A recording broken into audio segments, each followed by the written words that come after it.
Hello and welcome to Spartans TV. I'm Mark Jansen.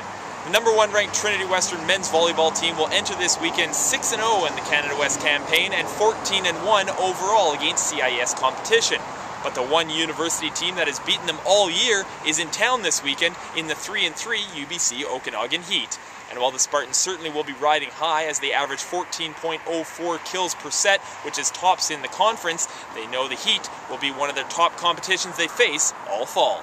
It's an awesome volleyball team. They're old, they're veteran, they're really familiar with our guys. You have club teammates, high school teammates, really veteran guys, really well coached group. They've been together a long time. Most of our guys play provincial team or club at some level, so we're not going to scare them, we're not going to intimidate them in any means. They're going to come in here with one intent, and that's to put a loss on our record, and they're the only team who's done that so far. They also played us the toughest of any team we've played so far in exhibition, or at least in this country. They took our full starters to 5. They took another great lineup we had to 4 and should have taken that one to 5. They have the perfect formula on how to beat us, in my opinion, and I'm most worried about this team this semester. Yeah, they have a strong team. They're experienced. They have a lot of other guys, and yeah, they're fired up. They're playing well. I would say the reason why they've been so successful is they've implemented a system through their coaches' knowledge, and they've really honed in on that system and played to their strengths. They're a quick team. They have lots of good attackers. Their left side, they're extremely strong, and so they utilize their strengths to their fullest, and that's why they've been successful so far in our league. Really veteran players. They're setters. 5th year. One of their left sides should be 6th or 7th year, but between sitting out and waiting and injuries and this and that, they're really strong, really physical, committed to it in the weight room. You can see these guys are very, very strong athletes, much more physical than we are, from a man-to-man standpoint. They got one middle player who's maybe the toughest matchup in the conference. He's really impressive. And then they got a really good, talented young freshman libero, which is added to this group from where they were last year. So they have good passing. They're really physical. They rip serves. They run fast. They have really tight patterning. So again, they have all of the tools needed to take us out of what we want to do.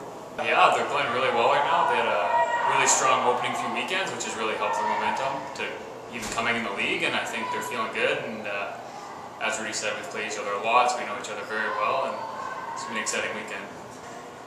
We know going into this weekend that we're going to have to fight hard, and it's going to be a tough battle, and they're going to be well prepared for us. They know us well, and consequently we know them well. So it'll be a good battle, and we're excited to go and play well and see what happens. Yeah, I think as a team, we're learning you can't take any team in this league lightly. We got pushed really hard by Sask opening weekend. Even Regina had moments of pushing us really hard, and any team in this league is capable, and we know UBCO has beaten us, and they have the potential to beat us again, and therefore you can't take them lightly at all. No matter who the opponent is, no matter whether it was Qatar playing Kazan or whether it's playing some junior high team down the road, it's really all what you do when you're half the court, because that's all you can control. Our system's designed on getting the ball, getting possession, and then what we do with the possession is everything we do Monday through Thursday, is trying to be really sharp with the ball, and then make sure we put our opponents in as much trouble as we physically can. And it's up to our opponents to handle what we give them, and if they're up for the task, then we got ourselves a match. If they're not, then thank goodness we can move on. But I'm well aware of what these guys are going to be prepared for, and I'd expect a couple of really long matches and maybe even a loss on a record by the end of it. The Spartans and Heat have faced each other 3 times in preseason action this year, with the Spartans taking 2 and the Heat taking 1. Game times are 8 p.m. Friday and 7 p.m. Saturday. Both games will be streamed live on CanadaWest.tv. For Spartans TV, I'm Mark Jansen.